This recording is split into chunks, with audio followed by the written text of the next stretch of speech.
Welcome to only IAS. स्वागत है आप सभी लोगों का प्रीलिम बूस्टर न्यूज डिस्कशन में। आज 8 अप्रैल 2022 है, तो आइए देख लेते हैं कौन से इंपॉर्टेंट आर्टिकल्स आज हमें कवर करने हैं। आगे बढ़ने से पहले जानकारी है तेजस 3 हार्डवर्क बीट्स डेस्टिनी के बारे में। क्रैश कोर्स है 2022 के लिए, इसे आप अवेल कर सकते हैं, जिसमें आपको CSAT की क्लासेस भी फ्री मिल जाएंगी। कोर्सेज को अवेल करने के लिए जाना होगा video.onlyas.in पे। जानकारी के लिए या तो आप इस नंबर पर कॉल कर सकते हैं या फिर यहां मेल कर सकते हैं। आगे बढ़ते हैं और देखते हैं अपना पहला आर्टिकल, जो कि बाबू जगजीवन राम जी के बारे में है। प्राइम मिनिस्टर नरेंद्र मोदी जी ने अभी हाल ही में उनके 115वें जन्म दिवस पर उन्हें याद किया। फ्रीडम फाइटर रहे थे। इनका जीवन काल 1908 से 1986 के बीच रहा। इन्हें लोग प्यार से बाबू जी के नाम से पुकारा करते थे। इंडिया के इंडिपेंडेंस के लिए एक्टिविस्ट की तरह कार्य किया इन्होंने, और बिहार से एक पॉलिटिशियन के तौर पर भी रहे। इन्होंने इस्टेब्लिश किया था all India depressed classes league, जिसके माध्यम से उन्होंने डिप्रेस्ड क्लासेस के लिए इक्वलिटी की बात की और उन्हें एक इक्वल स्ट्रेटा में लाने के प्रयास किए। 1935 में इस संस्था को बनाया गया था। जगजीवन राम जी ने कई सारे रविदास सम्मेलनों को भी आयोजित किया, जहां पर वो गुरु रविदास जयंती को सेलिब्रेट किया करते थे कलकत्ता की अलग अलग लोकेशंस में। 1934 में उन्होंने अखिल भारतीय रविदास महासभा की भी स्थापना की कलकत्ता में। अक्टूबर 1935 में वो हैमंड कमीशन के सामने भी प्रस्तुत हुए रांची में, और फॉर द फर्स्ट टाइम उन्होंने दलित्स के लिए वोटिंग राइट्स की डिमांड करी। बाबू जगजीवन राम जी महात्मा गांधी जी से बहुत ज्यादा प्रभावित थे और काफी एक्टिव रहे फ्रीडम स्ट्रगल में। उन्हें 10 दिसंबर 1940 को गिरफ्तार भी किया गया। एक बार उन्हें फिर से 19 अगस्त 1942 में गिरफ्तार किया गया क्विट इंडिया मूवमेंट में उनके पार्टिसिपेशन के लिए। 1946 में जवाहरलाल नेहरू जी की इंटरिम गवर्नमेंट में वो यंगेस्ट मिनिस्टर बने। कौन सा पद मिला उनको? उनको पद मिला लेबर मिनिस्टर का। जब 1971 में इंडो पाक वॉर हुआ, जिस समय बांग्लादेश एक नए देश के रूप में सामने आया, उस दौरान डिफेंस मिनिस्टर का पद किसके पास था? बाबू जगजीवन राम जी के पास था। उन्होंने भारत के डिप्यूटी प्राइम मिनिस्टर के पद के रूप में भी काम किया। उन्होंने इनफैक्ट उनकी आइडियोलॉजी को लोगों तक पहुंचाने के लिए मिनिस्ट्री ऑफ सोशल जस्टिस ने बाबू जगजीवन राम नेशनल फाउंडेशन को भी स्टैब्लिश किया था। इनके बारे में बेसिक डिटेल्स अगर प्रश्न आएंगे तो यहां से आएंगे और आप कर लेंगे। हमारा नेक्स्ट आर्टिकल XE वेरिएंट के बारे में है। ये ओमिक्रॉन का एक वेरिएंट है, यानी कि कोरोना वायरस का। कोरोना वायरस ने हमको बहुत ज्यादा परेशान किया। हमने उसके लिए वैक्सीन भी बनाई, लेकिन कोई भी वायरस एग्जिस्टिंग सिचुएशंस को काउंटर करने के लिए या खुद को ज्यादा ताकतवर बनाने के लिए अपने वेरिएंट्स तैयार करता है। अपने वेरिएंट्स तैयार करने के लिए एक बहुत ही कॉमन सा तरीका हर वायरस इस्तेमाल करता है, जहां पर वो वायरस अपने जीनोम में कुछ बदलाव कर लेता है या फिर कोई म्यूटेशन कॉज करता है।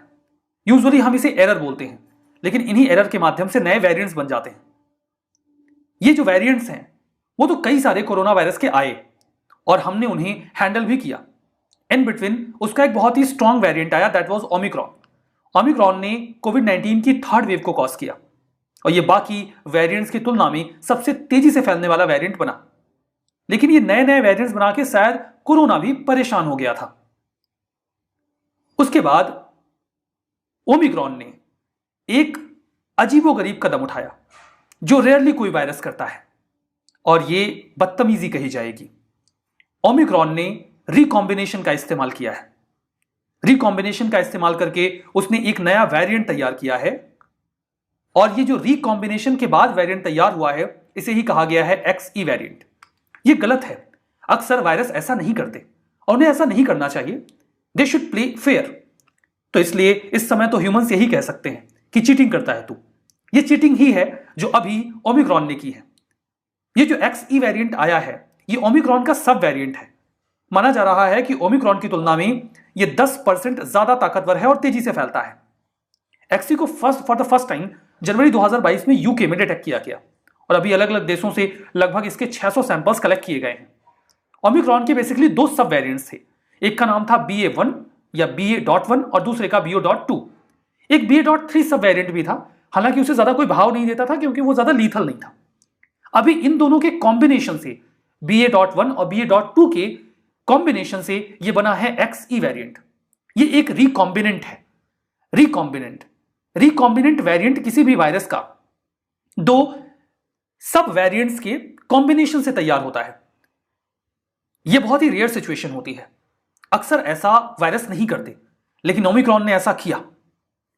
दो डिफरेंट लीनिएज के जो वायरस होते हैं वो किसी भी होस्ट या ह्यूमन बॉडी के किसी एक सेल को एक साथ इन्फेक्ट कर देते हैं और अपने अपनी जो फ्रेगमेंट्स हैं उनको एक्सचेंज करके एक नया वेरिएंट तैयार कर लेते हैं। रिकॉम्बिनेशन जो लिनिएज का होता है वो कई प्रकार के वायरसेस में हो सकता है, जिसमें इन्फ्लुएंजा कॉज करने वाले वायरस भी हो सकते हैं एंड ऑब्वियसली कोरोना वायरस भी, बट ये रेयर है, लेकिन अभी हाल ही में देखा गया।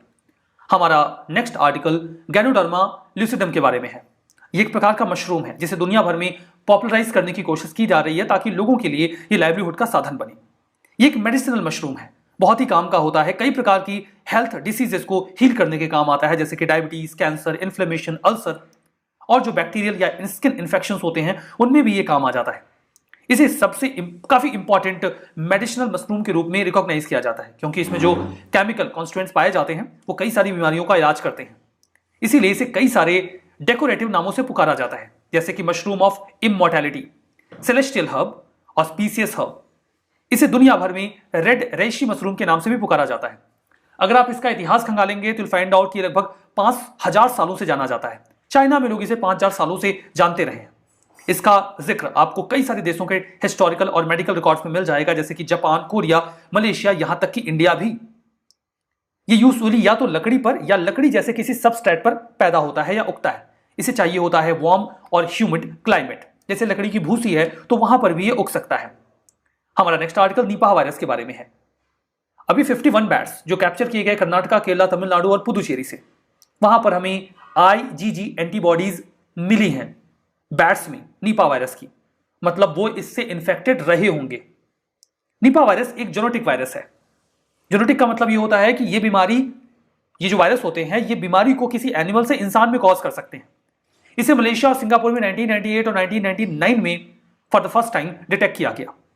ये सबसे पहले डोमेस्टिक पिग्स यानी पाले जाने वाले सुअर में देखा गया। फर्दर कई सारे और डोमेस्टिक एनिमल्स में जैसे कि dogs, cats, goats, horses and sheep में भी इसे डिटेक्ट किया गया। ये वायरस लोगों तक किसी एनिमल से पहुंच सकता है और कंटेमिनेटेड फूड के माध्यम से किसी एक इंसान से दूसरे इंसान में भी जा सकता है। फ्रूट बैट्स, ऐसा माना जाता है कि वो नेचुरल रिजर्वायर होते हैं इस प्रकार के वायरस के, ये उसे कैरी करते हैं। सिम्टम्स में किसी व्यक्ति को एक्यूट एंसेफेलाइटिस या रेस्पिरेटरी इलनेस देखने को मिल सकती है। वर्तमान में इस वायरस के प्रिवेंशन के लिए हमारे पास कोई भी वैक्सीन नहीं है, महज सपोर्टिव केयर के माध्यम से ही हम इसे रोकने की कोशिश करते हैं। वायरस पे प्रश्न पूछे जाते हैं, निपाह पे नहीं, लेकिन 2017 में जीका पे प्रश्न पूछा गया।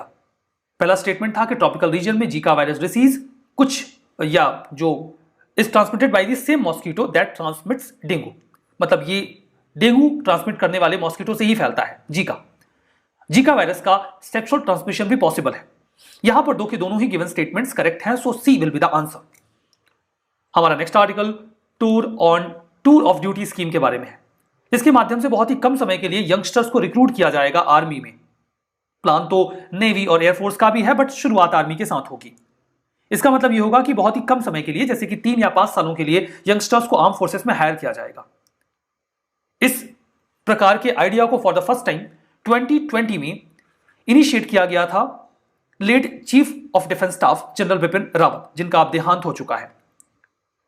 यह वॉलंटरी एंगेजमेंट होगा, जो चाहे ज्वाइन कर सकता है। उनके लिए जरूरी नहीं कि वो परमानेंट बेसिस पर आर्मी को सर्व करें। कोई व्यक्ति हो सकता है जो परमानेंट आर्मी में नहीं जाना चाहता, लेकिन आर्मी के थ्रिल और एडवेंचर को फील करना चाहता है, तो वो जा सकता है 3 साल के लिए या फिर 5 साल के लिए। शुरुआत इंडियन आर्मी से की जाएगी। जितने लोगों को रिक्रूट किया जाएगा, सपोज करते हैं 100 लोगों को रिक्रूट किया गया, तो 25% लोगों को 3 साल पे छोड़ दिया जाएगा और बाकी के 25% लोगों को 5 साल पे छोड़ा जाएगा। बाकी के जो 50% लोग होंगे वो अपनी रिटायरमेंट एज तक सर्व कर सकते हैं। यहां पर जो भी लोग 50% जो सोल्जर्स हैं जो 3 या 5 साल पे छोड़ दिए जाएंगे, वो नेशनल पेंशन स्कीम का लाभ उठा पाएंगे। फर्दर कुछ मेडिकल बेनिफिट्स जो आम पर्सनल्स को मिलते हैं सर्विसेज छोड़ने के बाद, वो भी उन्हें फिक्स पीरियड तक दी जाएंगी ताकि वो इंसेंटिवाइज हों इन सर्विसेज में आने को लेकर। हमारा नेक्स्ट आर्टिकल इंडिया की एग्रीकल्चर एक्सपोर्ट के बारे में है, जो 2021-22 में 50 बिलियन का आंकड़ा पार कर गया है, जिसमें मरीन और प्लांटेशन प्रोडक्ट्स भी शामिल हैं। ये बहुत ही अच्छी खबर है। एग्रीकल्चर एक्सपोर्ट 19.92% बढ़ा है 2021-22 में और यह आंकड़ा 50.21 बिलियन का हो चुका है। एक्सपोर्ट में इतनी बड़ी बढ़त फॉर द फर्स्ट टाइम देखी गई है। इसमें जो हमने rice, wheat, marine products, sugar, buffalo meet या रॉ कॉटन का एक्सपोर्ट बढ़ाया है, उसकी वजह से ऐसा देखने को मिला है। व्हीट को हमने 273% ज्यादा एक्सपोर्ट किया है। मतलब दुगने से भी ज्यादा एक्सपोर्ट बढ़ा है। राइस में भी हमने लगभग 50% दुनिया का मार्केट कैप्चर कर रखा है। मरीन प्रोडक्ट में जो एक्सपोर्ट है वो अभी तक सबसे हाईएस्ट देखा गया, और स्पाइसेस का एक्सपोर्ट भी हमने 4 बिलियन के आंकड़े तक पहुंचा दिया। वैसे तो सप्लाई साइड में काफी दिक्कतें रही कॉफी को लेकर, लेकिन उसका एक्सपोर्ट भी for the first time 1 billion का आंकड़ा पार कर गया। And that is the reason कि हमारा जो एग्रीकल्चर एक्सपोर्ट है वो काफी तेजी से बढ़ा है। अगला मामला एशियन डेवलपमेंट बैंक का है। उन्होंने इंडिया की जीडीपी ग्रोथ के बारे में कुछ बातें कही, दैट्स व्हाई वो न्यूज में आए। Asian development bank regional development bank है। 19 दिसंबर 1966 1966 को बनाया गया। हेडक्वार्टर है फिलीपींस के मनीला में। कमिटेड है कि वो इस पूरे एरिया में ग्रोथ लेकर आएंगे जो कि सस्टेनेबल होगा, रेजिलिएंट होगा और इंक्लूसिव होगा। फर्दर ये पॉवर्टी को इरेडिकेट करने का भी प्लान बनाते हैं। मेंबर्स में शामिल होंगे वो लोग या वो देश जो United Nations economic and social commission का पार्ट रहे for Asian Pacific, UN escape. ADB में वर्तमान में 68 मेंबर्स हैं, जिसमें से 49 आपको एशिया से मिलेंगे। इंडिया इसका फाउंडिंग मेंबर है। वोटिंग राइट्स बिल्कुल वैसे ही है जैसे वर्ल्ड बैंक के होते हैं। इन्होंने वर्ल्ड बैंक को मोरलेस कॉपी किया है। जो जितना ज्यादा इन्वेस्ट करेगा उसके पास उतने ज्यादा वोटिंग राइट्स होंगे। प्रेसिडेंट इसके 5 साल का टर्म कंप्लीट करते हैं और री इलेक्ट भी हो सकते हैं। ट्रेडिशनली जापान चूंकि सबसे बड़ा शेयर होल्डर रहा है एडीबी में, and that is the reason कि जो प्रेसिडेंट होता है वो हमेशा जापान से ही चुना जाता है। ADB official United Nations observer का स्टेटस भी रखता है। अगला मामला लिंगराज टेंपल के बारे में है। सेंट्रल गवर्नमेंट ने अभी आपत्ति जताई है उड़ीसा गवर्नमेंट के एक ऑर्डिनेंस के ऊपर, जिसके माध्यम से वो 11वीं शताब्दी के लिंगराज टेंपल जो कि भुवनेश्वर में है उसे एक स्पेशल लॉ के माध्यम से रेगुलेट करना चाहते हैं। उन्होंने ऑर्डिनेंस में एक प्रोविजन ये भी किया है कि 15 मेंबर की एक कमेटी होगी जो इस पूरे टेंपल के कामकाज को देखेगी, जिसे हेड किया जाएगा जो एक सीनियर हिंदू आईएएस ऑफिसर होंगे उनके द्वारा। इस मंदिर को 11वीं शताब्दी में बनाया गया था और फाइनेस्ट एग्जाम्पल माना जाता है प्योरली हिंदू टेंपल्स का। यहां पर जो शिवलिंग आपको मिलेगा लिंगराज, उन्हें स्वयंभू कहा जाता है। ऐसी मान्यता है कि ये शिवलिंग स्वतः ही वहां पर आ गया था। दैट इज द रीजन कि काफी सिग्निफिकेंट टेंपल बन जाता है। जो टेंपल है वो टेंपल आर्किटेक्चर का एक मार्वल माना जाता है, कलिंगा स्कूल ऑफ आर्किटेक्चर का, जो कि उड़ीसा में काफी फ्लरिश हुआ। इस मंदिर के आसपास आपको 150 और छोटे छोटे टेंपल्स मिलेंगे और ये इंडियन आर्किटेक्चर के मास्टरपीस के तौर पे रिकॉग्नाइज किया जाता है। यहां आपको इस टेंपल में मिलेंगे 4 मेन हॉल्स, गर्भगृह, सैंक्टम सैंक्टोरम जहां पे डेटी की मूर्ति होती है, इस केस में शिवलिंग, यज्ञ मंडप जहां पे लोग प्रेयर करते हैं, नाट्य मंडप जहां पे पहले डांस या म्यूजिक परफॉर्म किया जाता था, एंड भोग मंडप जहां पे लोग प्रसाद अवील करते हैं, रिविजन करते हैं। बाबू जगजीवन राम अखिल भारतीय रविदास महासभा कलकत्ता में इन्होंने स्टैब्लिश किया, that's true. Asian development bank 2008 के फाइनेंशियल क्राइसिस के दौरान आया, ये तो शुद्ध रूप से गलत है। एशियन डेवलपमेंट बैंक के बारे में अभी हम लोग पढ़ रहे थे कि इसे फाउंड किया गया था 1966 में। So second one is incorrect. Nipah virus ये जूनोटिक वायरस है, ये तो सही है। गैनोडामा ल्यूसिडम ये एक फ्रॉग की प्रजाति है, गलत है, मशरूम की प्रजाति है। लिंगराज टेंपल द्रविड़ आर्किटेक्चर का एग्जाम्पल है, गलत, कलिंगा आर्किटेक्चर का एग्जाम्पल है। तो हमारा आज का सेशन यहां पे समाप्त होता है। बहुत बहुत धन्यवाद।